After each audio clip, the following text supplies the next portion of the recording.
है। तो आप बीमारियों में बोल रहे हो डायबिटीज ओरल हेल्थ की वजह से हो सकता है। और कौन सी बीमारियां? हार्ट अटैक, सी डायबिटीज, आपका heart and your oral cavity, they 3 are correlated.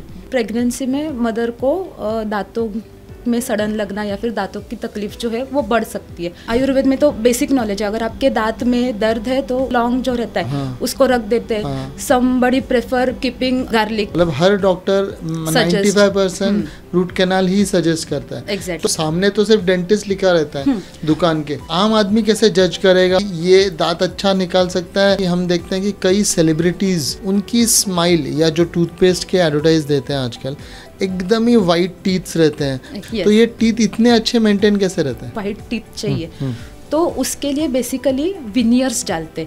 अगर आप गोरे हो तो आपका teeth colour will be naturally pale yellow. Ideal way क्या है ब्रश करने का, और कोई आइडियल टूथपेस्ट है क्या? मेन थिंग आपके टूथपेस्ट में जो होना चाहिए दैट इज फ्लोराइड। ब्रश हमेशा अल्ट्रा सॉफ्ट ही यूज करना है। ब्रशिंग का एक पैटर्न रहता है, एक टेक्निक रहती है। बेसिकली आपको ब्रश थोड़ा स्लैंट पकड़ना होता है, जिसके वजह से आपके हाफ ऑफ द ब्रिसल्स है वो आपके मसूड़े के ऊपर जाने चाहिए। लेकिन आप एडवर्टाइज देखो, माँ बापों ने भी हमको ऐसे ही सिखाया है ब्रश करना। विजडम टीथ इतना लेट क्यों आता है? ओके, पहले लोगों में अक्कलदाड़ आती थी, अभी धीरे धीरे कुछ लोगों में अक्कलदाड़ डेवलप ही नहीं हो रही, आती ही नहीं, क्योंकि इधर पीछे तक कोई खाना खाता नहीं, चबाते नहीं है लोग प्रोसेस्ड फूड के वजह से। जो पान गुटखा खाते हैं उनके तो दांत देखने लायक भी नहीं होते, वो दांतों को कैसे रिकवर करें? नॉनवेज खाने से क्या दांत ज्यादा खराब होते हैं? मेरे दांत में सड़न लगना चालू हुआ है, अब आप वो कैसे पहचान सकते हो? हमने तो अभी ब्रशिंग टेक्निक्स, टूथपेस्ट के बारे में जाना, तो टंग क्लीनिंग और बाकी कुछ ओरल में और भी कुछ ध्यान रखना है कि इतना ही बस हो गया? मैडम, ये दांतों का डॉक्टर जो है ये कंसेप्ट कब से चालू हुआ? मतलब मैं ये पूछना चाहता हूँ हिस्ट्री क्या है डेंटिस्ट्री की? ओके, सो बेसिकली डेंटिस्ट्री पहले इवोल्यूशन में आई इन 1800s थ्रू इजिप्शियंस। उससे पहले जो एज था, जो मिडिवियल एज था, या उससे पहले जो स्टोन एज मैन एज था, वो टाइम पे dentistry was not so much involve, because वो टाइम पे जो लोग खाना खाते थे that was completely a raw food. फल से तोड़ के खाना खाया करते थे, पत्ते खाते थे, सो दे हैव टू च्यू मोर, उनको चबाना ज़्यादा पड़ता था। तो it is a basic knowledge, आप जितने बार चबाओगे आपका सलाइवेशन या आपके मुंह में जो थुकी बनती है उसके वजह से आपका डाइजेशन प्रोसेस बिकम्स गुड। अगर आपका डाइजेशन प्रोसेस अच्छा है तो your overall body remains good. उसके बाद जो इवोल्यूशन होना स्टार्ट हुआ, like father of dentistry, of modern dentistry rather, Pierre Fauchard करके है, 1971 में मॉडर्न डेंटिस्ट्री का जो इवोल्यूशन है, लाइक अमालगम फिलिंग हो गया, चांदी भरना दांत में, या फिर दांत निकालना, दांत का रूट कैनल करना, कंजर्वेटिव प्रोसेसेस, कि अगर आपके दांत में सड़न है तो उसको क्या करके बचाया जा सकता है जिसके वजह से आप नेचुरल टीथ से बाइटिंग करोगे। आप अगर आपका एक दांत निकाल देंगे तो नेचुरल है, आप एक साइड से खाना खाना स्टार्ट करोगे, आपको आगे जाके प्रॉब्लम्स ज़्यादा होने वाले। सो कंजर्वेटिव प्रोसेसेस या फिर मॉडर्न डेंटिस्ट्री के जो प्रोसेसेस है, या फिर अपना लोकल एनेस्थीसिया हो गया, वूल जो देना होता है, ये सब बिगिनिंग में आया आफ्टर 1971, मतलब ये मॉडर्न डेंटिस्ट्री के हिसाब से। उससे पहले 1971 तो अब भी रिसेंटली, उससे पहले लोग, मतलब patients use to prefer extraction, या फिर डॉक्टर्स भी जो होते थे they use to prefer extraction, मतलब दांत निकालना। अगर दांत में दर्द है उसे बचाया नहीं जाता था, directly remove the teeth, you are free from the pain. That was the basic knowledge in that time. तो जैसे जैसे लोगों ने स्टडीज़ करना स्टार्ट किया, मैनी साइंटिस्ट, मैनी जैसे लोगों ने इसके बारे में सोचा, आयुर्वेद के बारे में है, आयुर्वेद में तो बेसिक नॉलेज है, अगर आपके दांत में दर्द है तो अपन क्या करते हैं, एक क्लोव या फिर लौंग जो रहता है उसको रख देते हैं। समबडी प्रेफर कीपिंग लहसुन, गार्लिक रख देते तो उसके वजह से पेन चला जाता है, या फिर उसमें रॉक सॉल्ट रख देते हैं, या फिर गर्म पानी में नमक डाल के कुल्ला करने बोलते हैं। तो मैनी मेडिसिनल और हर्बल यूजेस ज़्यादा करते थे वो टाइम पे। उसके बाद फिर धीरे धीरे एलोपैथी डेवलप हुआ, उसके बाद फिर एंटीबायोटिक्स आना स्टार्ट हुए, फिर ये जो मॉडर्न डेंटिस्ट्री है उसका इवोल्यूशन होना स्टार्ट हो गया था। मैम, आपके हिसाब से 1971 में तो ये चालू हुआ है, तो फिर इसका एजुकेशन करना चाहिए, मतलब डेंटिस्ट्री ये कब चालू हुआ, ये स्ट्रीम कब चालू हुई, एमबीबीएस से अलग कैसे हुई है? ये MBBS is your whole body, correct, मतलब आपका हेड से लेके टो तक इज इंक्लूडेड इन एमबीबीएस। मतलब आपका हर एक नस का, आपका हर एक पेन का एमबीबीएस डॉक्टर्स को नॉलेज रहता है। Dentistry is also not only about 32 teeth और ओनली अबाउट योर माउथ. आपका हेड, नेक, थोरेसिक, आपके सिस्टमिक रिफ्लेक्सेस, ये सारी चीज़ें उसमें इन्वॉल्व रहती है. अब एक MBBS डॉक्टर और एक डेंटिस्ट एक दूसरे से अलग सिर्फ डिग्री वाइज है. बाकी नॉलेज दोनों को सेम रहता है. Both have same knowledge. Just the thing is कि उनका थोड़ा डिटेल में रहता है और जो डेंटिस्ट्री रहते हैं उनमें स्पेशलाइजेशंस थोड़े अलग से रहते हैं. तो ये 5 साल का ही है क्या कोर्स? यस, ये कोर्स 5 साल का है, 4 साल का है बेसिकली. उसके बाद 1 ईयर का इंटर्नशिप रहता है and then you are free to do your post graduation. Post graduation is basically एक आपको जो फील्ड पसंद है, लाइक आपको दांत निकालना पसंद है तो उसको ओरल सर्जरी कहा जाता है. आप उसमें 3 साल स्पेशलाइजेशन कर सकते हो. आपको रूट कैनल पसंद है, लाइक आपको दांत सेव करना है किसी का, तो उसमें आप 3 साल स्पेशलाइजेशन कर सकते हो. या फिर प्रोस्थोडोंटिस्ट रहता है, मतलब कौड़ी बछड़ी जो बिठाते हैं, बत्ती से पूरा सेट लगाते हैं, या फिर क्राउन्स डालते हैं, कैप डालते हैं, उसमें आप स्पेशलाइजेशन कर सकते हो. या फिर हिरडी के जो तज्ञ रहते हैं स्पेशलिस्ट, उसको पेरियोडोंटिस्ट बोलते हैं. हिरडी मसूड़े के जो स्पेशलिस्ट रहते हैं उनको पेरियोडोंटिस्ट बोलते हैं. आप उसमें स्पेशलाइजेशन कर सकते हो. Then microbiology, pathology, like cancer patients में जब हम लोग बायोप्सी करते हैं, बायोप्सी मतलब अगर आपको गाल में कुछ लीजन दिख रहा है किसी पेशेंट का, कि पान या गुटखा खाने की वजह से उनको वहाँ पे कुछ कैंसर का एक लीजन हुआ है, कुछ हुआ है, तो उसको कट करते हैं. कट करके वो टेस्टिंग के लिए भेजते हैं. तो उसके भी स्पेशलिस्ट अलग है, आप उसमें भी PG कर सकते हो. तो ऐसे ये ब्रांचेस पूरा मतलब डिस्ट्रीब्यूटेड है. देयर आर मेनी ब्रांचेस, रफली 8 ब्रांच. छोटे बच्चों के डॉक्टर्स अलग रहते हैं, मतलब उनको साइकोलॉजिकली कैसे बैलेंस करना रहता है, ये डॉक्टर अलग से रहते हैं. तो आप उसमें भी स्पेशलाइजेशन कर मतलब आपका कहना है कि डेंटिस्ट्री में भी 8 अलग तरीके के आगे स्पेशलिस्ट डेंटिस्ट रहते हैं. एग्जैक्टली. तो वो भी आप करके फिर आपकी खुद की प्रैक्टिस कर सकते हैं. बट फिर ये आम आदमी कैसे जज करेगा, क्योंकि वो सामने तो सिर्फ डेंटिस्ट लिखा रहता है दुकान के. तो वो कैसे जज करेगा कि ये दांत अच्छा निकाल सकता है या ये. तो अभी इतना डेवलपमेंट हुआ है कि पीपल, एक नॉर्मल मैन, सबके पास स्मार्टफोन होता है. You can search on Google. आप डॉक्टर का नाम गूगल पे सर्च कर दीजिए, उनके रिव्यूज देखिए, कुछ फोटोग्राफ्स रहेंगे, फोटोग्राफ्स देखिए, जस्ट बुक एन अपॉइंटमें. वहाँ पे लाइन में तो 2-3 डेंटिस्ट आएंगे ही ऑब्वियसली. आप रिव्यूज देखिए, उनके रेटिंग्स देखिए, उनका हैंडवर्क देखिए कैसा है. थोड़ा आजू बाजू के लोगों को पूछिए कि इनका काम कैसा है, क्या है. तो वो देखने के बाद अगर आपको लगा, just book an appointment with a dentist, take a consultation, take an advice. आपको अगर लगा कि हाँ मुझे यहाँ पे ट्रीटमेंट अच्छे से मिल सकता है, you just proceed with it. If you are not satisfied और इधर इफ द डेंटिस्ट फील्स कि ये काम मुझसे नहीं होगा, तो डेंटिस्ट सामने से बोलते कि we need to call a specialist for this. जैसे अभी अक्कल दाढ़ निकालने के लिए जो कॉम्प्लिकेटेड थिंग्स रहते हैं, एक आध बोन का मतलब अपने दांत का जड़ अगर आपके मसूड़े में या फिर आपके हड्डी में, बेसिकली नॉट मसूड़ा, आपके हड्डी में अगर इम्पैक्टेड रहेगा, अटका हुआ रहेगा, तो उसके लिए we need specialist to remove that thing. आप बोल रहे हैं विजडम टूथ एकदम अटका हुआ जो एकदम अंदर रहता है, या फिर कोई भी दांत का एक हाथ जड़ अगर आपका बहुत अंदर रहेगा, deep into your bone, then for that we need a specialist to remove it. तो वो आपको डेंटिस्ट खुद ही बता सकते कि नहीं, ये आपके दांत में ये कॉम्प्लिकेशंस है, I need a specialist for this. अभी एक बेसिक अगर रूट कैनल करना है, बेसिकली रूट कैनल क्या होता है, आपके दांत में सड़न लगती है, सड़न लगने की वजह से वो सड़न नस तक चली जाती है, तो वो आपको पेन रेडिएट होता है, तो डॉक्टर आपको बोलते हैं कि उसको रूट कैनल कर दीजिए. तो बेसिकली रूट कैनल में क्या करते हैं, आपकी पूरी सड़न निकाली जाती है, पूरा सफा करते हैं, अंदर से आपके नस निकाले जाते हैं, जो आपके कैनाल्स रहते हैं उसको क्लीन करते हैं विद सम इरिगेंट्स, दवाई के साथ. वो क्लीन करने के बाद उसमें फिलिंग मटेरियल डाल के उसके ऊपर परमानेंट सीमेंट डालते हैं and then they give a crown. ये एक बेसिक स्टेप है उसका. तो अगर कुछ पेशेंट्स में अभी क्या होता है, कुछ क्रोनिक केसेस रहेंगे, मतलब बहुत लॉन्ग स्टैंडिंग, आप 1-2 साल कंटिन्यू वो पेन बेयर कर रहे हो, आप दवाई खा रहे हो, लेकिन आपका पेन जा नहीं रहा है. तो क्या होता है, जो पल्प चेम्बर रहता है, लाइक ये अगर आपका दांत है तो दांत के अंदर नस है, उसके बाजू में एक आपको रास्ता रहता है, वो अगर आपका पेन ज़्यादा बढ़ता है या फिर आपको इन्फेक्शन ज़्यादा लगता है, तो वो कैल्सिफिकेशन स्टार्ट होता है, मतलब उसके आजू बाजू में कैल्शियम के स्टोन्स फॉर्म होना स्टार्ट हो जाते हैं. तो उसके वजह से क्या होता है, आपका जो चेम्बर है वो बंद होने लगता है. तो अगर चेम्बर बंद हुआ तो it is difficult to open that calcified chamber. So for that you need a specialist doctor. उसके लिए आपको रूट कैनल कैनल स्पेशलिस्ट जिसको एंडोडोंटिस्ट बोलते हैं वो लगेगा।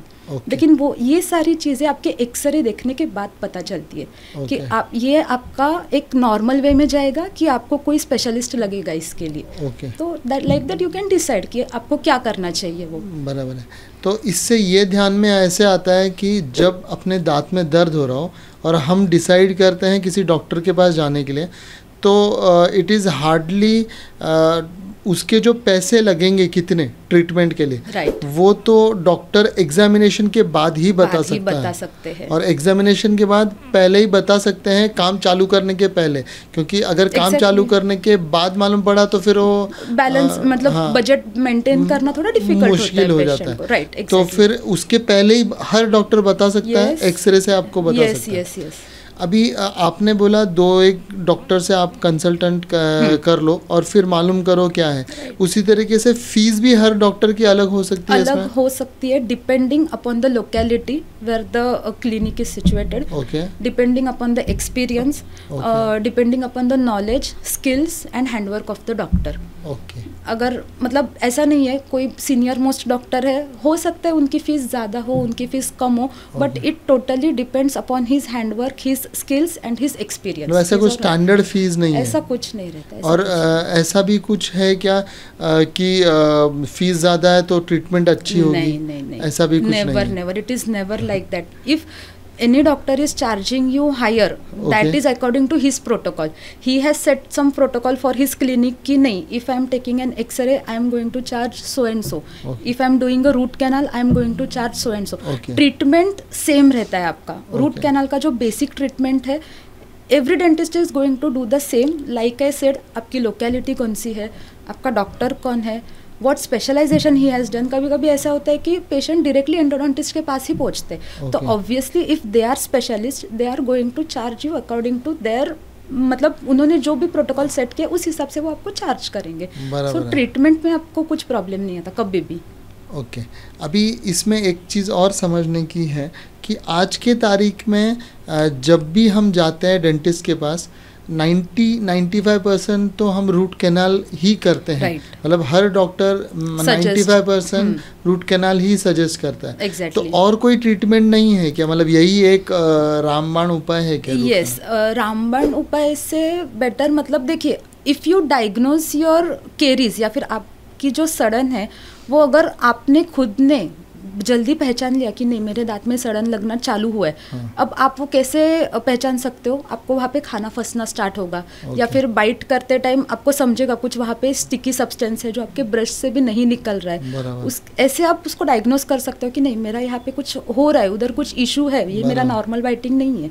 You just go to the dentist. हो सकता है वो इतना सा फीलिंग में भी हो सकता है, आपको रूट कैनल करने की जरूरत ना पड़े। रूट कैनल के लिए कब जाता है? See your teeth is like a coconut. आपका दांत एक नारियल के जैसा है, जो अपर पोर्शन रहता है enamel which is visible into your mouth, white colour का, वो हार्डेस्ट सब्सटेंस है आपके पूरे बॉडी में। आपका दांत इज द स्ट्रॉन्गेस्ट सब्सटेंस।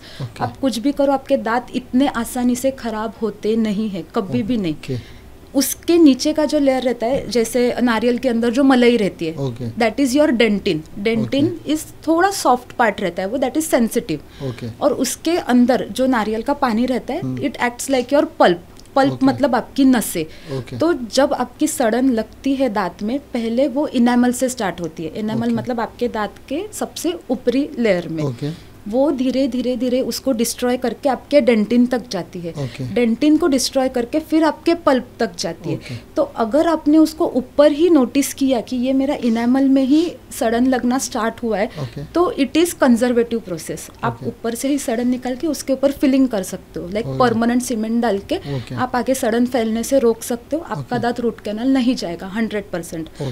अगर आपका दांत सेकेंड लेयर तक गया, लाइक डेंटिन तक रीच हुआ है, तो आपको सेंसिटिविटी थोड़ा थोड़ा फील होता है। तो what basically doctor does is drill करते हैं, आपको डिसेंसिटाइजिंग एजेंट या फिर डाइकेल जैसे कुछ प्रोडक्ट्स है, वो एक अप्लाई करते एक दवाई, और उसके ऊपर आपका परमानेंट फिलिंग कर देते हैं। उसके वजह से क्या होता है, आपका जो मैंने जैसे बोला जो सेंसिटिव पार्ट रहता है डेंटिन, डेंटाइनल टिब्यूल्स जो आपके ओपन हो जाते हैं, वो दवाई के वजह से उसके ऊपर कैल्शियम का लेयर आना फॉर्म हो जाता है। फिर आपका आगे जाके सड़न जो है वो आपके नस तक नहीं जाएगा।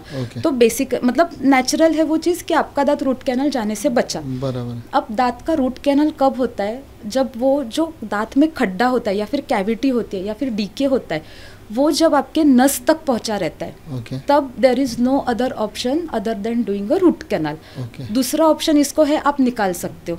आप कहेंगे मतलब if doctor is telling you, आपको अगर डॉक्टर बता रहे कि आपके दांत को रूट कैनल करने की ज़रूरत है, इसका मतलब आपकी जो सड़न है वो नस तक जा चुकी है। उस पर भी अगर आप फोर्सफुली उनको बोल रहे हो नहीं मुझे फिलिंग करके दो, मुझे फिलिंग करना है, इट इज़ नॉट रिकमेंडेड, कभी भी नहीं। अगर ओपन नस के ऊपर, डीकेड नस के ऊपर आप ज़बरदस्ती कोई भी परमानेंट फिलिंग मटेरियल डालेंगे, 100% आपके नस के ऊपर प्रेशर आएगा। प्रेशर आने की वजह से आपको नीचे ऊपर जहाँ पे भी आपको सड़न है वो दांत में आपको स्वेलिंग आ जाएगा। This is the normal protocol, क्योंकि आप के दांत की नस अगर साफ ही नहीं हुई है तो उसमें जंतु है ना, वो जंतु बाहर कहाँ से जाएंगे? आपके मुंह में सड़न है, सड़न होने की वजह से उनको ओपन वे है, वो इधर आपके मुंह से बाहर आएंगे या फिर यहाँ पे नीचे उनको एक ओपन प्लेग्राउंड है ट्रैवल करने के लिए। आप अगर सड़न को वैसे ही रख के, आपके नस को वैसे ही रख के उसके ऊपर अगर आप फिलिंग डाल रहे तो वो नेचुरली जड़ के यहाँ से बाहर निकलेंगे। तो जड़ के यहाँ से बाहर निकलेंगे मतलब इधर आपको यहाँ पे स्वेलिंग देगा या फिर यहाँ पे स्वेलिंग देगा, पस हो जाएगा, पस हो जाएगा। एग्जैक्टली। सो ऐसा नहीं है कि only root canal can be done, कभी कभी कंजर्वेटिव रेस्टोरेटिव प्रोसेसेस भी होते हैं अगर आपका पल्प मतलब आपकी नस इन्वॉल्व नहीं है तो ही। अगर नस इन्वॉल्व है then you have to go for a root canal. अभी कभी कभी ऐसा भी हो सकता है कि आपका दांत इतना सड़ गया है कि दांत को स्ट्रक्चर नहीं बचा है, मतलब टूट के उसका एक एक वॉल आपका पूरा टूट के दांत का स्ट्रक्चर डैमेज हुआ है, only one single structure is remaining.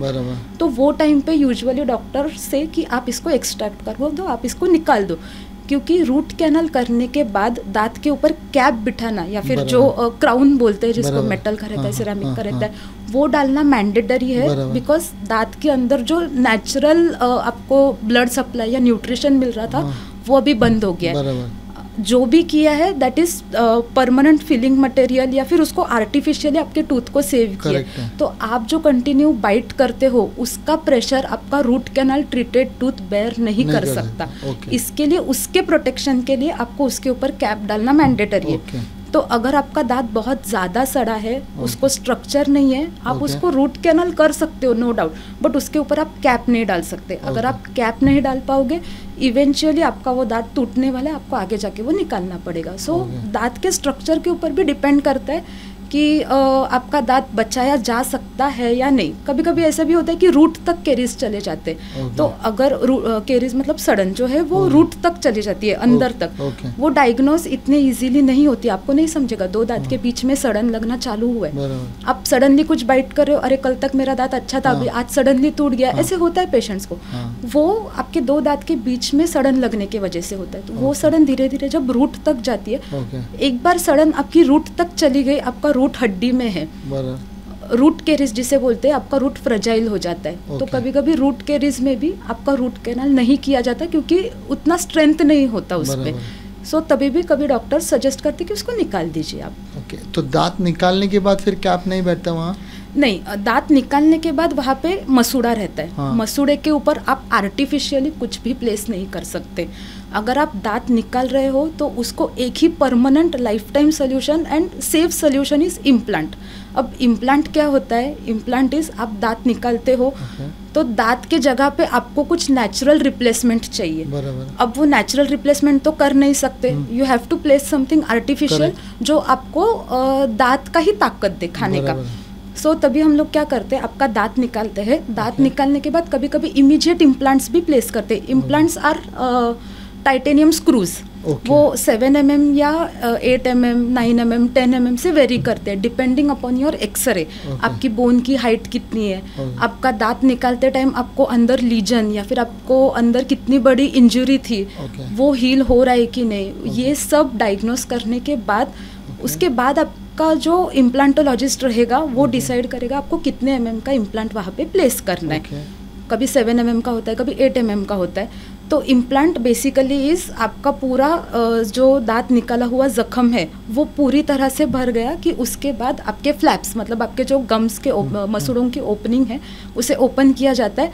Drill से धीरे धीरे धीरे वो इम्प्लांट आपके हड्डी में प्लेस किया जाता है, उसको क्लोज करते हैं और फिर जो आपके मसूड़े ओपन किए हैं उसके ऊपर स्टिचेस डाल देते हैं। वो स्टिचेस 7 डेज के बाद निकालना होता है या फिर कभी कभी रिजॉर्वेबल स्टिचेस भी डाल देते हैं, वो 7 दिनों में अपने आप लूज होके गिर के निकल जाते।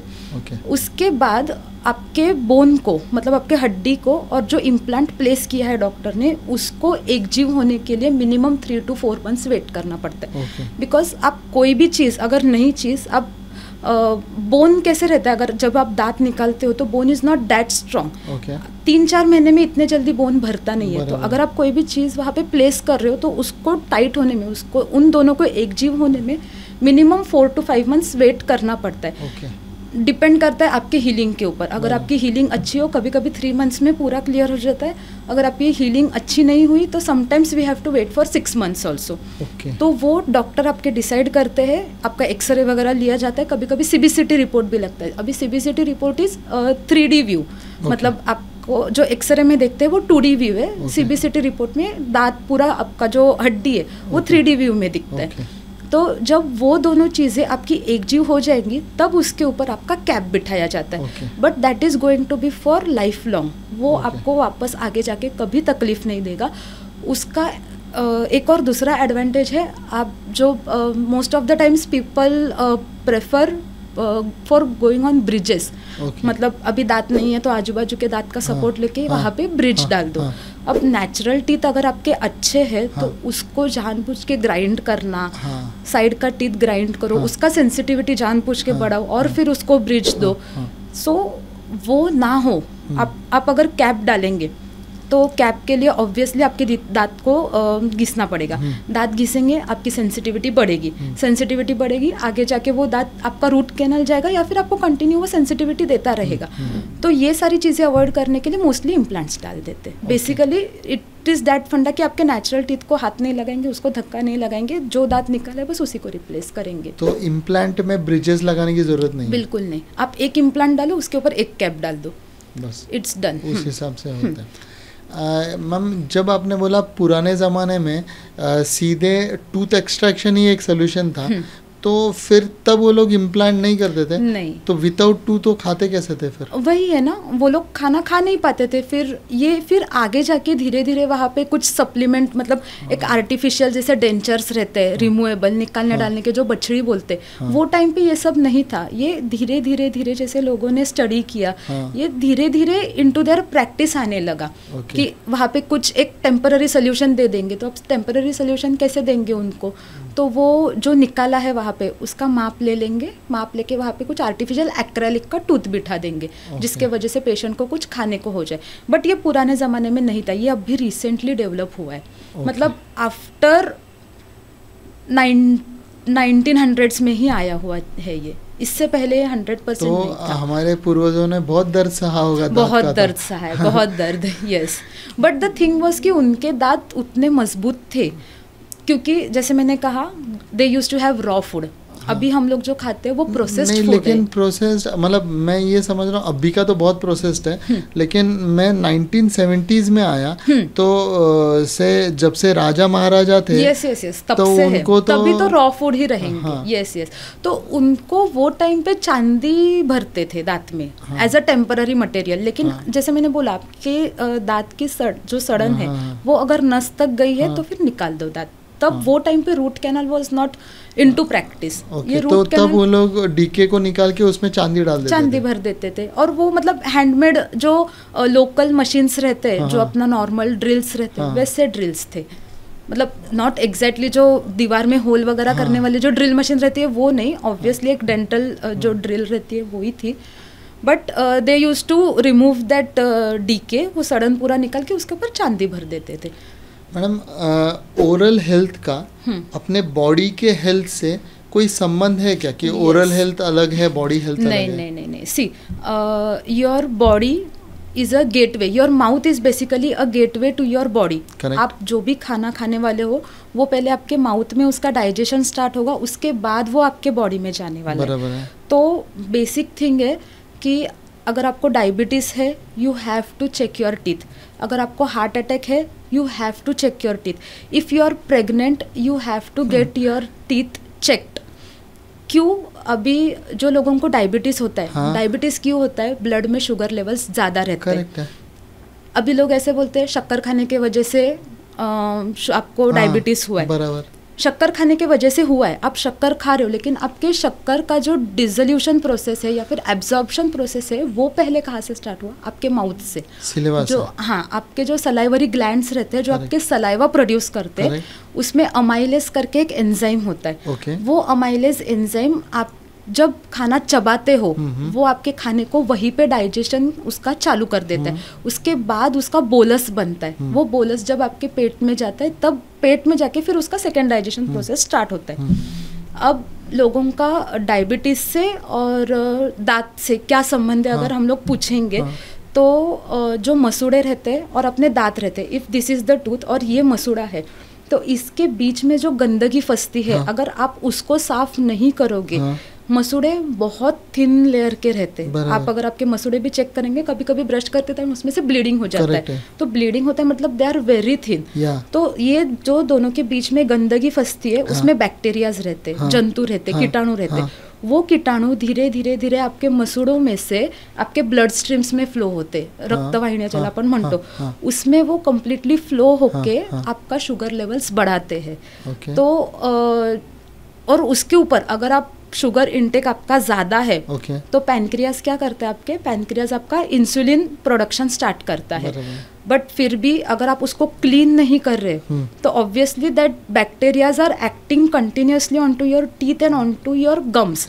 तो वो कंटिन्यूसली आपके ब्लड स्ट्रीम में फ्लो हो रहे फ्लो होके पैनक्रियाज भी एक लिमिट के बाद कितना इंसुलिन प्रोडक्ट करेगा. बराबर है. तो आपकी बॉडी इंसुलिन रेजिस्टेंस बन जाती है. फिर आप कितना भी दवाई ले लो, आप कुछ भी ले लो, आपकी शुगर लेवल कंट्रोल में नहीं आती.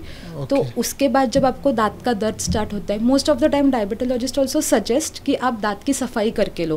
क्योंकि जब तक आप वो जो गंदगी है उसको रिलीज नहीं करते, आप का ओरल हाइजीन मेंटेन नहीं करते, तब तक वो कंटिन्यूसली वो गंदगी जा रही है ना अंदर. वो गंदगी जब तक अंदर जाएगी आपके ब्लड स्ट्रीम्स में फ्लो होती रहेगी, आपका डायबिटीज कभी कभी बढ़ सकता है. तो आप बीमारियों में बोल रहे हो डायबिटीज ओरल हेल्थ की वजह से हो सकता है. और कौन सी बीमारियां? Heart attack. हार्ट अटैक का क्या? यस, हार्ट अटैक का ऐसे है कि जो हार्ट में प्रेजेंट बैक्टीरियाज है लाइक स्टेफिलोकोकस हो गए, स्ट्रेप्टोकोकाई हो गया या फिर ट्रेपोनेमा डेंटिकोला हो गया, ऐसे कुछ वेरियस बैक्टीरियाज है जो आपके हार्ट में भी प्रेजेंट है या फिर बेसिकली हार्ट वाल्व्स में, हार्ट के आर्टरीज में और आपके गम लाइंस में प्रेजेंट रहते, मतलब आपके ओरल कैविटी में. अगर आप आपके जो मसूड़े हैं उसका क्लीनिंग प्रॉपरली नहीं रखोगे, सेम थिंग वो जो बैड बैक्टीरियाज रहेंगे वो आपके ब्लड स्ट्रीम में फ्लो होंगे. तो जैसे मैंने अभी कुछ 2-3 बैक्टीरियाज के नाम लिए, वो बैक्टीरियाज अगर आपके हार्ट आर्टरीज में, वेन्स में जाके फंस गए तो दे कॉजेस ब्लॉकेजेस. आपका बीपी डाउन हो सकता है, आपका सिस्टोलिक ब्लड प्रेशर जो है वो डाउन कर सकते हैं.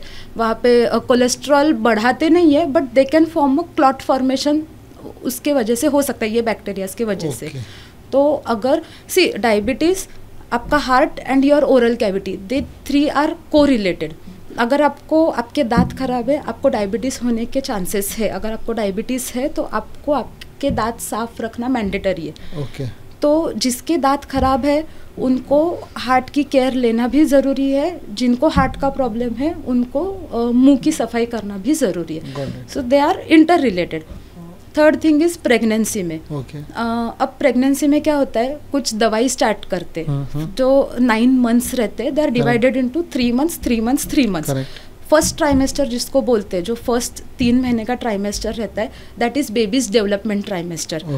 सेकेंड जो रहता है दैट इज ओके. और थर्ड ट्राइमेस्टर जो रहता है वो बेबी का पोस्चर डिसाइड करता है. मतलब यूजुअली थर्ड ट्राइमेस्टर में ट्रीटमेंट कर नहीं पाते, कर सकते हैं बट कर नहीं पाते क्योंकि जो मदर है वो बैठ नहीं सकती डेंटल चेयर पे. बीच में जो 3 ट्राइमेस्टर रहते हैं, like 4th, 5th and 6th month, उसमें ट्रीटमेंट कर सकते हैं। और जो स्टार्टिंग के फर्स्ट 3 मंथ्स रहते हैं वो बेबी के डेवलपमेंट के रहते हैं। तो वो टाइम पे आपके जो गायनेकोलॉजिस्ट कभी कभी टैबलेट्स चालू करते हैं, उसमें उसके वजह से या फिर आपके बॉडी में होने वाले हार्मोनल चेंजेस के वजह से आपके गम्स में स्वेलिंग आना स्टार्ट हो जाता है। दैट इज कम्प्लीटली आपके बॉडी में कुछ चेंज हो रहा है तो आपके गम्स के ऊपर वो इफेक्ट करेगा। तो आपके गम्स के में अगर स्वेलिंग आ रहा है और आप उसको इग्नोर कर रहे हो कि नहीं छोड़ना, क्या ये नॉर्मल है, होता होगा, अभी नहीं साफ करेंगे, बाद में करेंगे, आप अगर इसको कंटिन्यूसली इग्नोर करेंगे तो देयर आर चांसेस कि डेंटल प्रॉब्लम्स आपके बेबी में भी ट्रांसफर हो। So if you are planning for a baby, visit your dentist. आप देख लो कि आपका डेंटल केरीज इंडेक्स कैसा है, मदर एंड फादर दोनों का। आपका बेबी प्लानिंग करने के पहले आप आपके डेंटिस्ट के पास जाके एक बार आपका डेंटल कंडीशन चेक कर लीजिए। If you are more prone to dental caries, then there are chances कि आपके बेबीज में भी वो डेंटल केरीज की जो हेरिडिटी जिसे बोलते हैं वो उसको पास ऑन हो सकती है। अब जैसे मैंने कहा कि प्रेगनेंसी में मदर को दांतों में सड़न लगना या फिर दांतों की तकलीफ जो है वो बढ़ सकती है। अब वो क्यों बढ़ती है? बेबी अंदर डेवलप होता है तो मदर में कुछ हार्मोनल चेंजेस आना स्टार्ट होते हैं। मतलब जैसे बोलते हैं कि बेबी का बर्थ ये माँ का पुनर्जन्म रहता है, तो ऑब्वियसली उसमें कुछ हार्मोनल चेंजेस होते हैं। तो हार्मोनल चेंजेस के वजह से वो आपके बॉडी में वेरियस पार्ट्स के ऊपर इफेक्ट करते हैं। सिमिलरली आपके मुंह पे भी इफेक्ट करते। तो अगर आपने उसको इग्नोर किया या फिर उसके पास ध्यान नहीं दिया तो देयर आर चांसेस कि आपका जो डेंटल क्राइटेरिया है या फिर सड़न लगने की जो क्षमता है वो बढ़ भी सकती है। कम तो 100% नहीं होगी, लेकिन अगर आपने इग्नोर किया तो वो बढ़ने के चांसेस है। सो प्रेगनेंसी, आपका डायबिटीज़ और हार्ट रिलेटेड प्रॉब्लम्स, कॉन्स्टिपेशन भी आप इसमें इन्वॉल्व कर सकते हो। जैसे कि आप जो भी खा रहे हो, आप अगर रॉ वेजिस खा रहे हो, आप जितने बार उसको चबाओगे जितना वो अच्छे से डाइजेस्ट होगा उतना आपको कॉन्स्टिपेशन का इशू नहीं आएगा। If you go for processed food, मुझे चबाना नहीं है, सॉफ्ट फूड आप डायरेक्टली खा के अगर पेट में डालेंगे, जस्ट जैसे कुछ फेंक रहे अंदर वैसे करेंगे तो ऑब्वियसली आपको कॉन्स्टिपेशन का इशू आने वाले, क्योंकि आपके ब्रेन को सिग्नल नहीं मिलता कि आपने खाया डायरेक्टली पेट में चला गया। तो अभी पेट में जाके क्या करेंगे? डाइजेस्टिव जूसेस का काम जो है वो ब्रेन तक सिग्नल जाना चाहिए ना कि भाई अभी मुझे डाइजेस्टिव जूसेस को रिलीज करना है, खाना आ रहा है मुंह से। तो आप जितने बार चबाएंगे ब्रेन को सिग्नल रहता है, आपकी पूरी बॉडी एक्टिवेटेड रहती है। सेकेंड थिंग इज, आप ज़्यादा चबाते हो तो ऑब्वियसली खाना कम खाया जाता है। दिस इज़ अ मेंटालिटी कि जितने बार चबाएंगे उतना नेचुरली जितना प्लेट में है आपका उतना ही आप खाना खा पाओगे, तो आपका ओबेसिटी भी कंट्रोल में आ सकता है। So many things are related. बराबर है। तो मैम मैं एक पूछना चाहता हूँ, अभी आपने बोला चबाने से आपके माइंड को बना, तो जब आदमी च्युइंगम खाता है या कोई गम खाता है तो क्या सिलीवा ज़्यादा फॉर्म होता है और उससे डाइजेशन में हेल्प होता है? नहीं, सी च्युइंगम ये आपको सिर्फ मतलब क्या इंस्टेंट भी नहीं, च्युइंगम आपको सिर्फ वेकअप रखने के लिए काम करता है। उसमें कुछ फ्लेवरिंग एजेंट्स रहते हैं जो आपके माउथ में बैड ब्रेथ आने नहीं देते।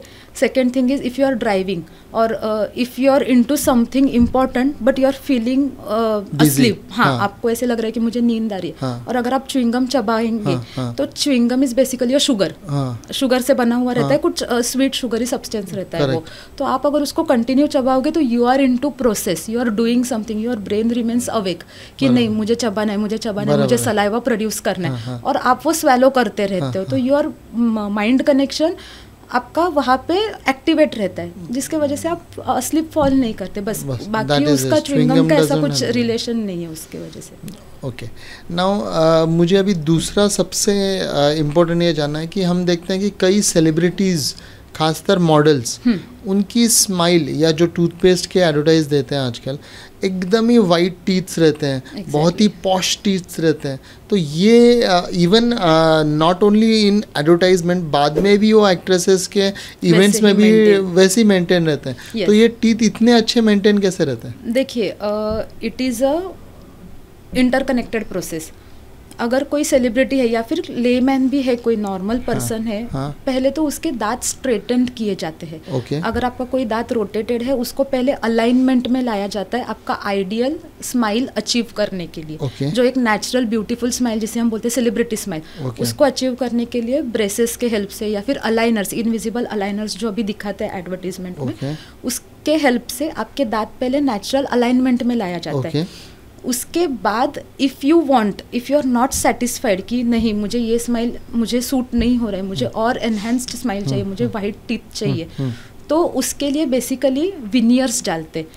अभी विनियर्स क्या होते हैं, नो प्रेप विनियर्स आते हैं, प्रेप्ड विनियर्स भी आते हैं। विनियर्स में it is just the set of porcelain veneers, मतलब जो हम लोग जो कैप डालते हैं या फिर क्राउन डालते हैं, उसके लिए हम लोग को दांत ज़्यादा कटिंग करना पड़ता है, फिर उसके ऊपर वो क्राउन प्लेस कर देते हैं, जिसके वजह से आपके टूथ को एक नेचुरल आकार आ जाता है। अब विनियर्स में क्या होता है, आपके दांत को थोड़ा सा ग्राइंड करते हैं, हार्डली 0.5 mm, उसको बस एक रफ सरफेस बनाते हैं, और उसके ऊपर जो आपके विनियर्स है, आपको जो शेड चाहिए, आपको वाइटेस्ट एंड ब्राइटेस्ट स्माइल चाहिए, तो वो शेड के विनियर्स आपके दांत के ऊपर स्टिक किए जाते हैं। या फिर आपकी जो डिजायर्ड स्माइल है, आपको जो डिजायर्ड कलर है, वो शेड में आपके विनियर्स बनाए जाते हैं और वो आपके दांत के ऊपर स्टिक किए जाते हैं। आइडियली सेलिब्रिटीज हो या कोई जो कंटिन्यू ऑन स्क्रीन रहते हैं, जिनको फेस मैटर करता है, जिनको स्माइल मैटर करती है, उनके लिए veneer option is always best. या फिर मोस्टली वो लोग एस्थेटिक्स में ही जाते हैं।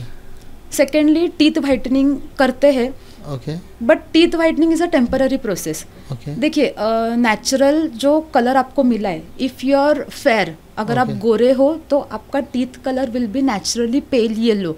ये भगवान की देन है, इसमें डेंटिस्ट का कोई हाथ नहीं है, इसमें आपकी भी कोई गलती नहीं है, वो बचपन से ही आपका कलर वैसा है। But if you are smoking, if you are continuously on to your coffees और teas, if you are not maintaining oral hygiene, आप कुछ स्टेनी सब्सटेंस खा रहे हो, आप ज्यादा मसालेदार खाते हो, तो आपके दांत के ऊपर स्टेन्स आना नॉर्मल है।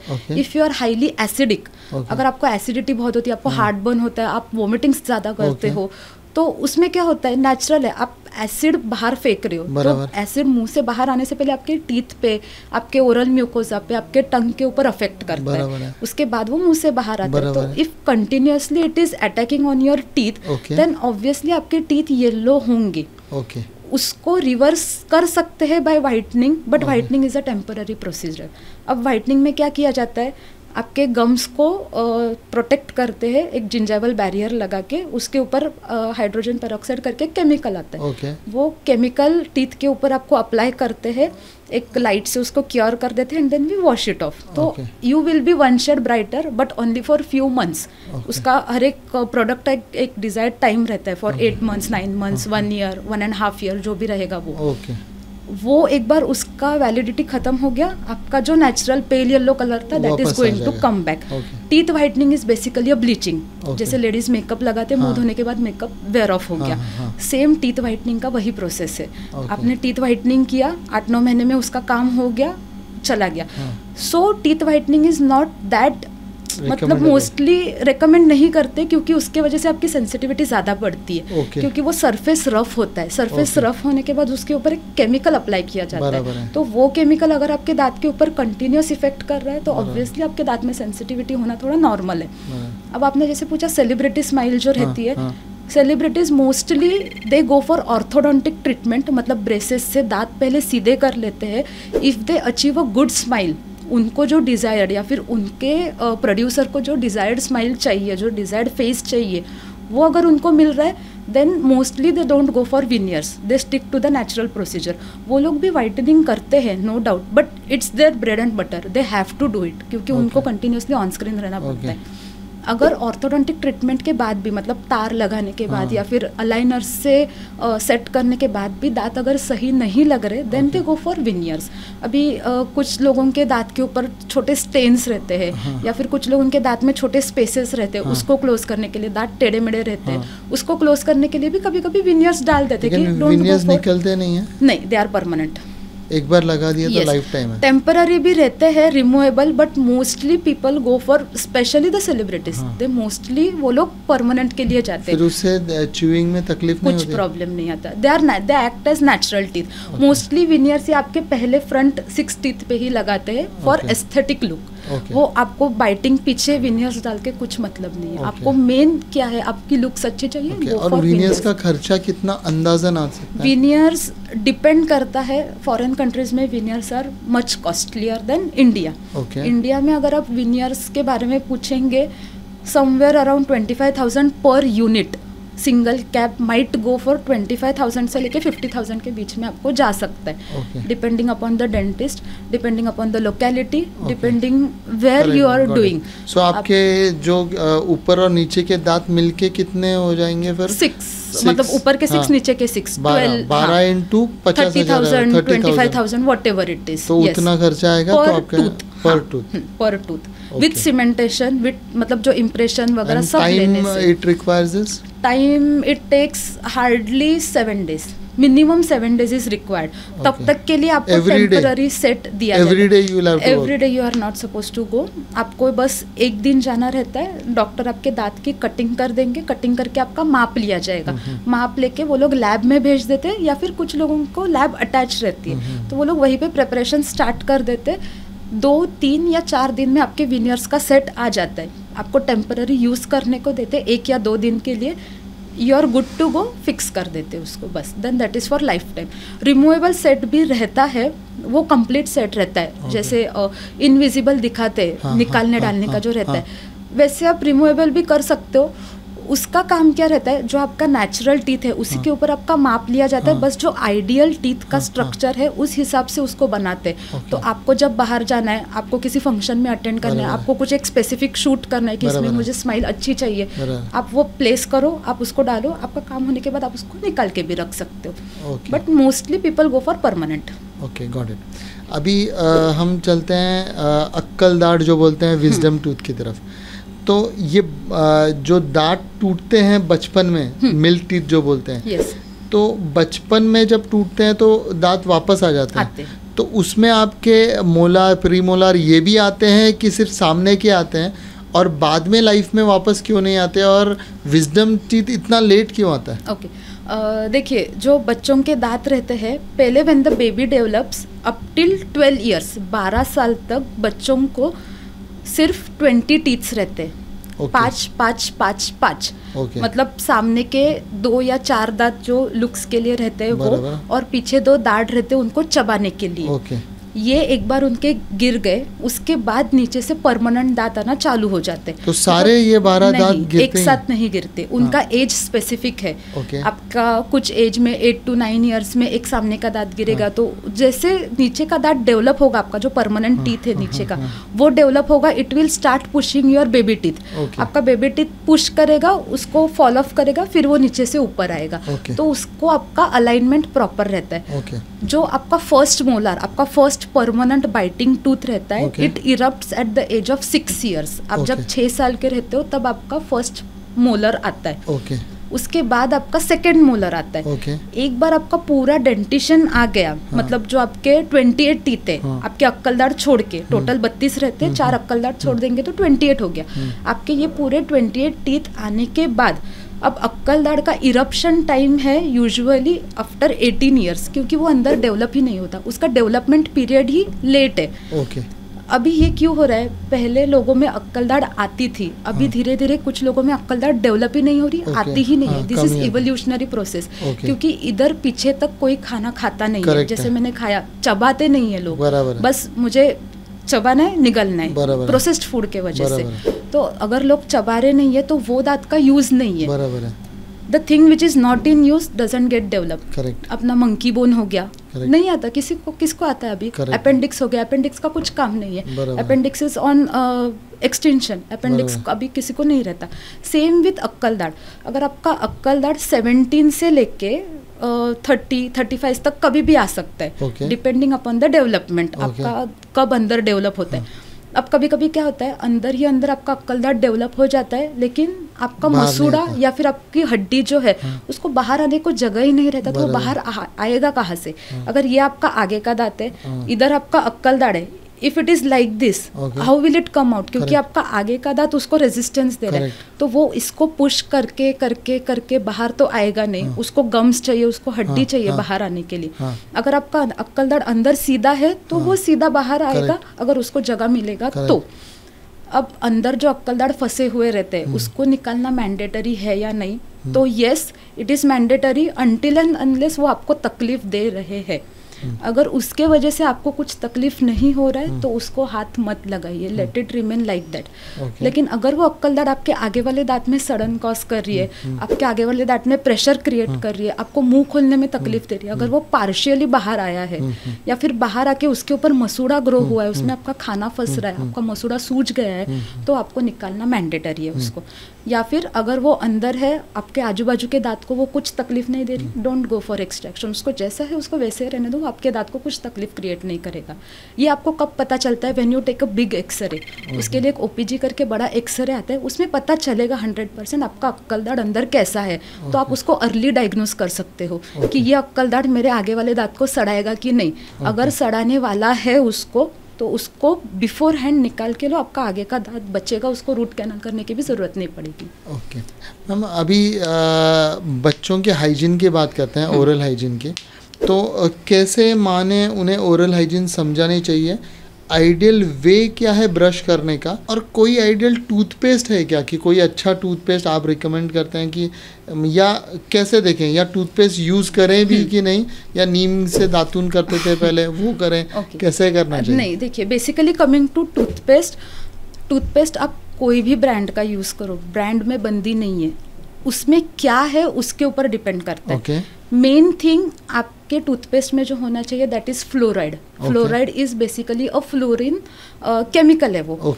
उसके वजह से क्या होता है, फ्लोराइड कंटेंट जो है आपके टूथपेस्ट पे वो 1000 ppm पार्ट्स पर मिलियन से लेकर 1500 ppm तक होना चाहिए। उसके वजह से क्या होगा, आपके दांत में जो सड़न लगती है वो कम हो जाती है। मतलब सडन लगना जो चालू होने वाला है वो कम हो जाएगा। एक बार सडन लगा है तो वो रिवर्स नहीं होगी, डीप कैरीज जिसे बोलते हैं वो। तो मेन थिंग इज आपके टूथपेस्ट में पीपीएम ये अपना फ्लोराइड होना चाहिए। उसका जो कॉन्सेंट्रेशन है वो आप देखिए। अभी कोई टूथपेस्ट में 900 या 800, 850, 947 ऐसे भी रहते हैं, but that is not recommended, वो कम हो गया। हम लोग को जो चाहिए टेक्निकली मेडिकली 1000 से लेकर 1500 ppm तक चाहिए। सो आप टूथपेस्ट के पीछे चेक कीजिए फ्लोराइड कंटेंट कितना है। अगर आपको ज़्यादा ही हर्बल में जाना है, if you are allergic to something, तो जो लॉरियल सल्फेट रहता है उसको आप एलिमिनेट कर दो। लॉरियल सल्फेट का काम क्या रहता है, आपके टूथपेस्ट में फोम जो आता है, झाग जो आती है, उसको क्रिएट करने का काम वो सल्फेट करता है। तो SLS पैराबिन फ्री जो रहते हैं मोस्टली हम लोग शैम्पूज में देखते हैं, डिटर्जेंट्स में देखते हैं। अगर आपको ज़्यादा हर्बल में जाना है तो इसको एलिमिनेट करके you can choose that toothpaste, but never ever compromise on fluoride. आपके टूथपेस्ट में फ्लोराइड होना मैंडेटरी है। आप कोई भी टूथपेस्ट यूज करो, कोई भी ब्रांड का यूज करो। और ब्रश का कुछ ऐसा आइडियल? ब्रश हमेशा अल्ट्रा सॉफ्ट ही यूज करना है। आप हार्ड, मीडियम, सॉफ्ट भी नहीं। अल्ट्रा सॉफ्ट ब्रशेस आते हैं, उसके जो ब्रिसल्स रहते हैं दे आर वेरी सॉफ्ट। उसके वजह से आपको गम्स को डैमेज नहीं होगा, आपके इनेमल के आउटर लेयर को डैमेज नहीं होगा। हम लोग रोज दिन में 2 बार ब्रश करते हैं, मिनिमम फॉर 2 मिनट्स, 1 मिनट जो भी है। अगर आप कंटिन्यूसली हार्ड ब्रश से आपके दांत के ऊपर घिसेंगे तो eventually over the period of time, कुछ साल के बाद आपके दांत में झीज होगा, नॉर्मली आपके दांत सेंसिटिव होना स्टार्ट होंगे। सो आपको हमेशा अल्ट्रा सॉफ्ट ब्रश ही यूज करना है।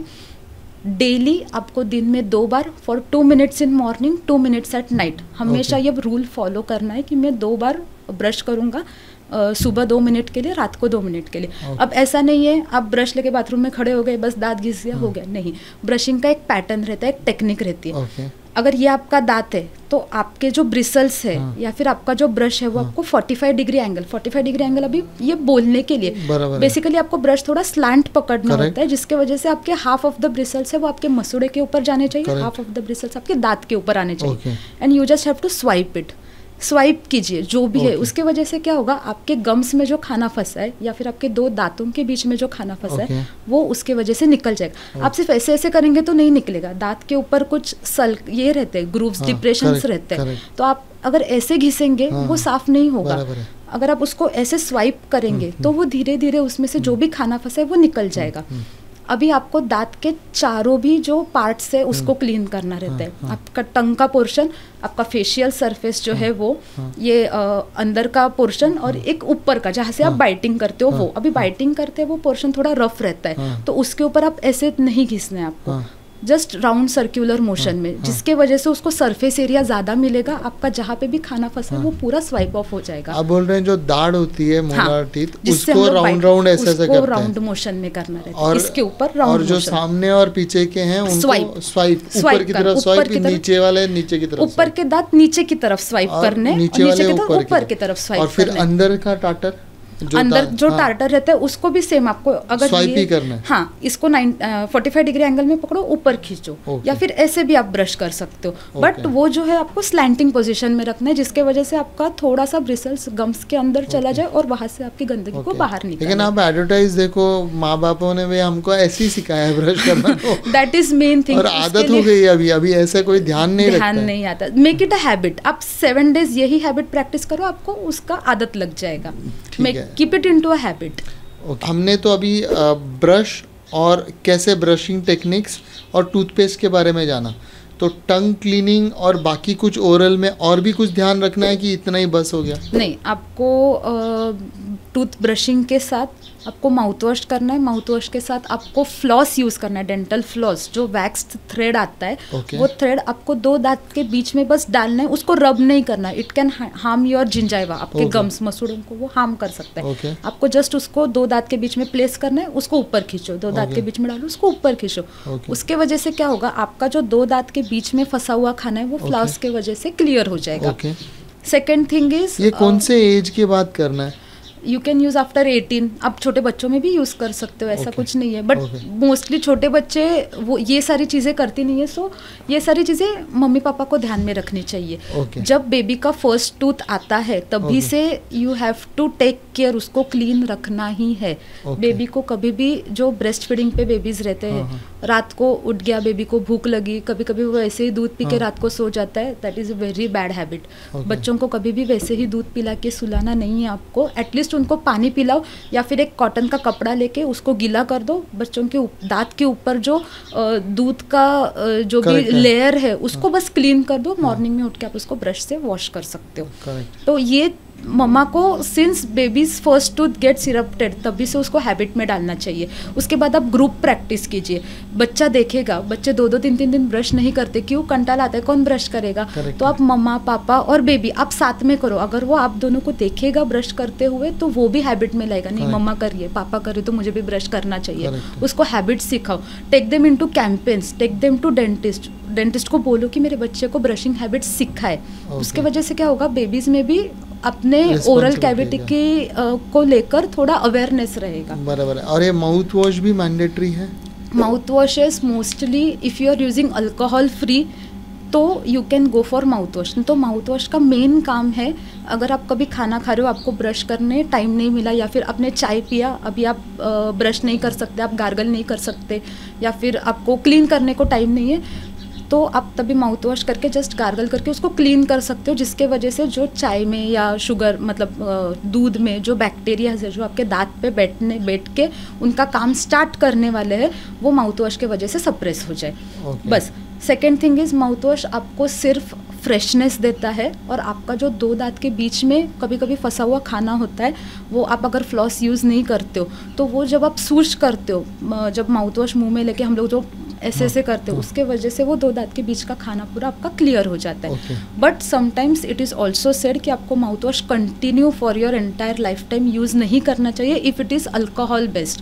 अगर आपके माउथ वॉश में अल्कोहल है तो वो उसके ऊपर स्टेन्स क्रिएट करता है, आपको डिहाइड्रेट कर सकता है। अल्कोहल का बेसिक काम है आपको डिहाइड्रेट करना, तो अगर आपका मुंह डिहाइड्रेट हो गया, सलाइवेशन प्रोडक्शन नहीं होगा, नेचुरली आपके टीथ में डीके होना स्टार्ट हो जाएगा। सो आपको जो माउथ वॉश यूज़ करना है वो आपका डेंटिस्ट आपको रेकमेंड करेगा कि कौन सा माउथ वॉश आपको कितने दिन के लिए यूज़ करना है, उसको कैसे यूज़ करना है, और आपके सबके लिए कौन सा सूटेबल है। कुछ लोगों को बर्निंग सेंसेशन भी होता है, जो बेसिक हम लोग जो यूज़ करते हैं वो ज़्यादा कॉन्सेंट्रेटेड रहते हैं, तो मोस्टली रिकमेंड करते हैं कि थोड़ा सा ले लो, उसको पानी में डाइल्यूट करके फिर आप माउथ वॉश करो, जिसके वजह से आपको बर्निंग सेंसेशन ना हो। मैम मैं देखता हूँ कई लोग जो पान गुटखा खाते हैं उनके तो दांत देखने लायक भी नहीं होते, पता नहीं डेंटिस्ट कैसे वो उसमें काम करते हैं क्योंकि वो पूरा ही खराब दांत होते हैं। तो वो एक तो वो दांतों को कैसे रिकवर करें, या तो कैसे करना चाहिए। दूसरा, कुछ टाइप्स ऑफ फूड ऐसे हैं जिससे दांत ज़्यादा ख़राब होते हैं, जैसे कि नॉनवेज खाने से क्या ज़्यादा ख़राब होते हैं, तो आपका क्या राय है इसके ऊपर? देखिए, पहले टाइप ऑफ फूड पे आते हैं। आप वेज खाओ, आप नॉन वेज खाओ, you have to chew your food. ऐसा कुछ नहीं है आप वेज खाएंगे तो आपके दांत हेल्दी रहेंगे, आप नॉन वेज खाओगे तो आपके दांत फटाफट गंदे होने वाले, ऐसा कुछ नहीं है।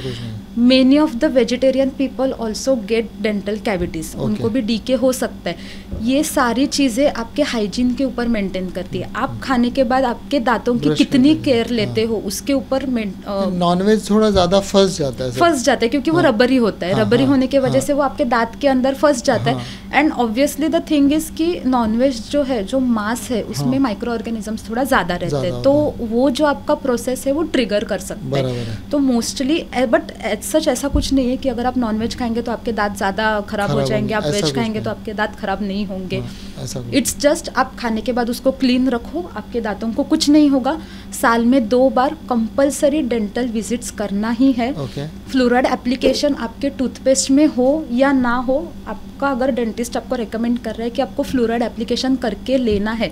फ्लोराइड एप्लीकेशन इज बेसिकली एक फ्लोराइड का जेल रहता है, 4 मिनट्स के लिए या 5 मिनट्स के लिए जो टाइम रहेगा वो एप्लीकेशन पे, उसके हिसाब से वो आपके दांतों के ऊपर लगा के रखते हैं। आप वापस 6 मंथ्स में, मतलब जो आपके दांतों में सड़न लगने वाला है वो उसका रेट या फिर उसका इंडेक्स कम होगा फ्लोराइड के वजह से।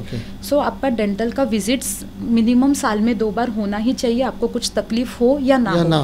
आपका फूड मैटर नहीं करता, आप कुछ भी खाना खाओ, बस उसको क्लीन रखना, अच्छे से ब्रश करना, फ्लॉस करना, माउथ वॉश करना, तो आपके दांतों को कुछ नहीं होगा। पान गुटखा वालों के लिए तो सजेशन पान गुटखा तो हाईली नॉट रिकमेंडेड। ऑब्वियसली उसमें निकोटिन है, इट इज़ वेरी कॉमन, वो आपके दांतों के ऊपर स्टेन क्रिएट करने वाले। सी एब्जॉर्प्शन, जैसे मैंने पहले बोला, आपका एब्जॉर्प्शन स्टार्ट होता है आपके माउथ में। आपके माउथ में सलाइवरी ग्लैंड्स रहते हैं, जैसे मैंने पहले भी बोला है, ये सलाइवरी, आपका जो सलाइवा है उसमें अमाइलेज रहता है।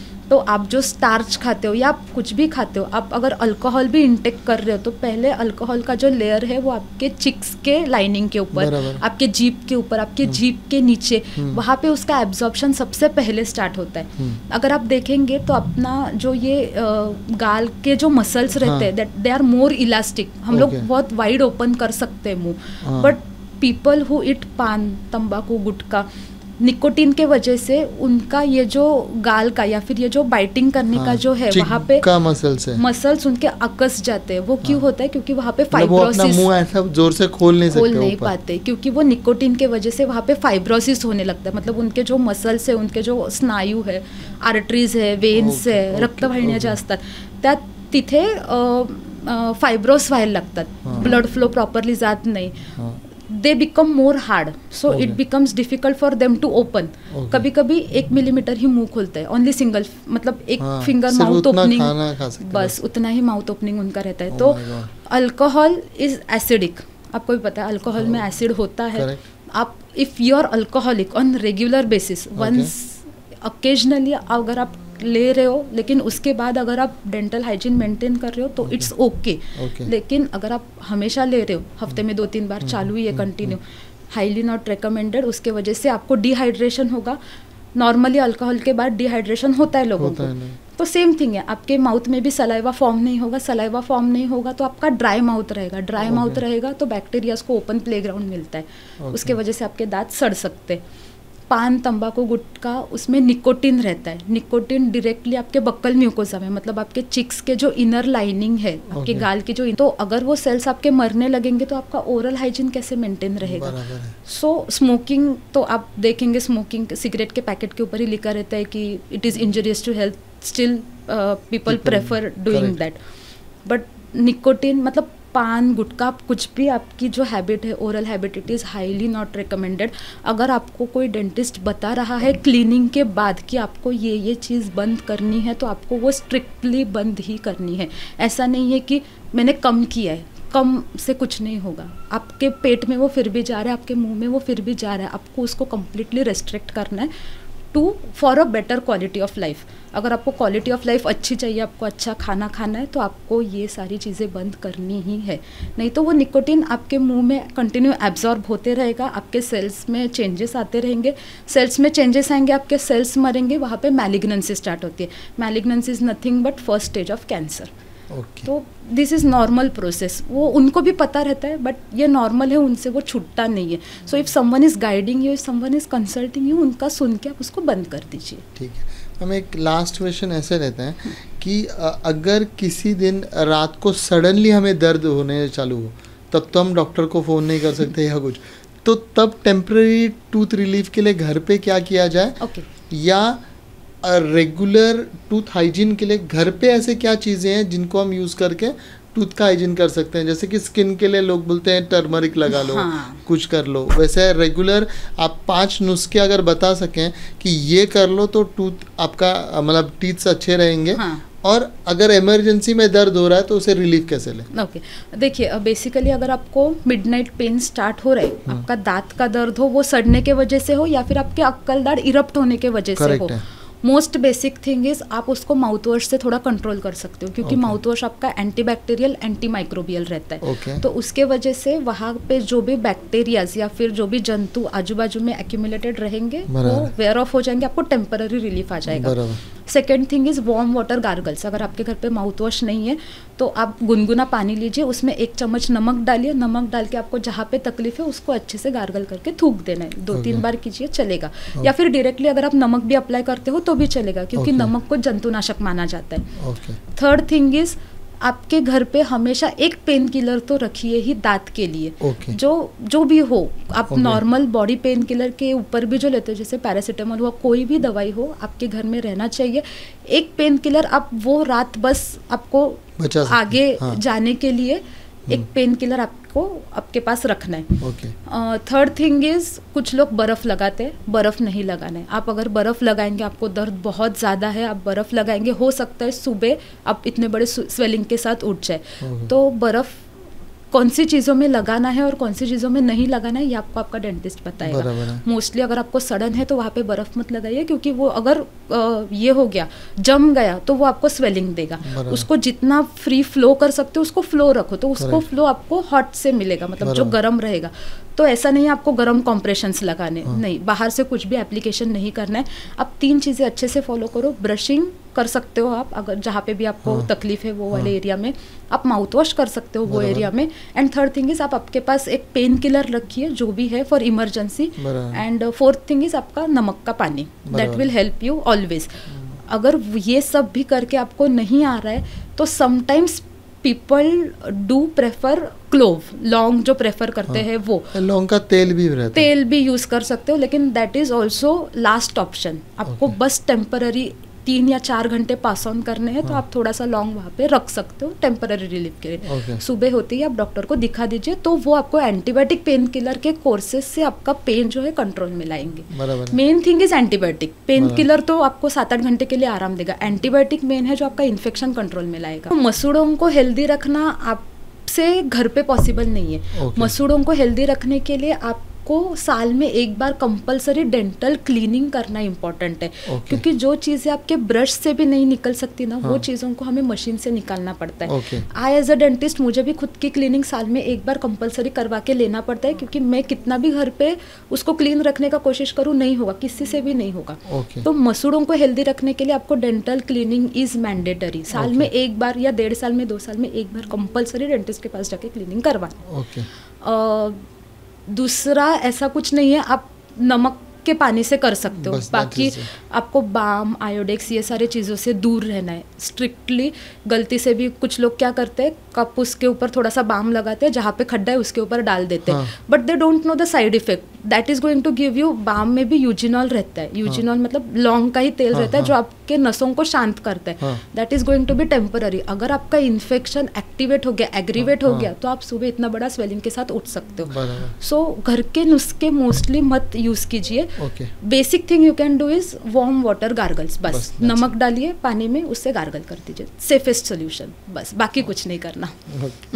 Thank you madam for your such a good insight about oral health, और ओरल हेल्थ का इतना इम्पोर्टेंस है ये समझ में आया आपकी वजह से, और उससे अपने बॉडी पे भी इतना इम्पैक्ट पड़ सकता है, और इतना आसान भी है ओरल हेल्थ ये करना।